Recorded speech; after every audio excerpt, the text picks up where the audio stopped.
आज हम कहाँ आए हैं? आज हम आए हैं अमृतसर गोल्डन टेम्पल। तो आज हम आपको विजिट कराएंगे गोल्डन टेम्पल और अरदास करेंगे। तो चलिए, यहाँ पे अमृतसर में बहुत सारी चीज़ें हैं घूमने के लिए।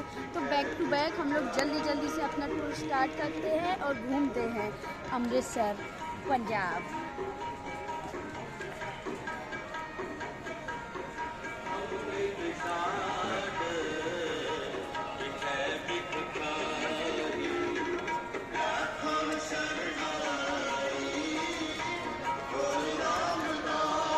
स्वर्ण मंदिर सिख धर्म का सबसे पावन और प्रमुख धर्म स्थल है। इसे श्री हरिमंदिर साहिब और दरबार साहिब के नाम से जाना जाता है। कुछ लोग इसे संत तीरथ के नाम से भी जानते हैं। हरिमंदिर साहिब सिख के 5 तीर्थ स्थलों में से सबसे महत्वपूर्ण है। यह वो स्थान है जहां सिखों के पवित्र धर्म ग्रंथ आदि ग्रंथ को स्थापित किया गया है। यह वास्तव में एक गुरु द्वारा, परंतु इस स्वर्ण मंदिर इसलिए कहा जाता है क्योंकि इस गुरुद्वारे के ऊपरी हिस्सा सोने से बना हुआ है। स्वर्ण मंदिर पंजाब राज्य के अमृतसर शहर में स्थित है। पंजाब आज गोल्डन टेम्पल या स्वर्ण मंदिर के नाम से भारत में ही नहीं बल्कि पूरे विश्व में प्रसिद्ध है। यहाँ रोजाना हजारों लोग मत्था टेकने और गुरुद्वारे में लंगर और संगत के लिए आते हैं और अब यह एक पर्यटन स्थल भी बन गया है। यहाँ सिर्फ भारत से नहीं, विदेशों से भी लोग बहुत दूर से और बहुत बड़ी मात्रा में आते हैं। दरबार साहिब का निर्माण 1588 में शुरू किया। 1588 में जब दरबार साहिब की नींव रखी सिखों के चौथे गुरु रामदास जी ने, तब रामदास जी का मानना था कि दरबार साहिब में गैर सांप्रदायिक लोग भी एकजुट होकर ईश्वर की आराधना कर सकें।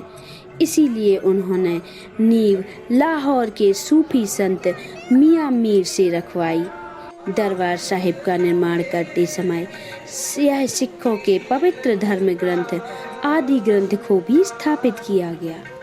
निर्माण होने के बाद दरबार साहिब को नष्ट करने की कई बार कोशिश की गई, लेकिन कुछ लोग इसको सफल भी हुए यह करने में। लेकिन वो कहावत है ना कि लाख मुद्दई चाहे तो बुरा होता है, वही होता है जो मंजूर खुदा होता है। इस बात से भक्तों की श्रद्धा और बढ़ गई। गुरुद्वारे को नष्ट करने की 1000 कोशिशों के बाद भी हमेशा के लिए अपने मंसूबों में कायम नहीं हो पाया। इसे जितनी बार तोड़ने की कोशिश की गई, उतनी ही बार इसे फिर से बनवा दिया गया।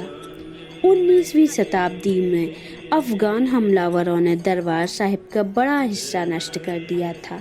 फिर उसके बाद महाराजा रणजीत सिंह ने इसे बनवाया और गुरुद्वारे के निर्माण का कार्य पूरा कराया और इसको सोने की परत से सजवाया। तब से इसे स्वर्ण मंदिर कहा जाने लगा।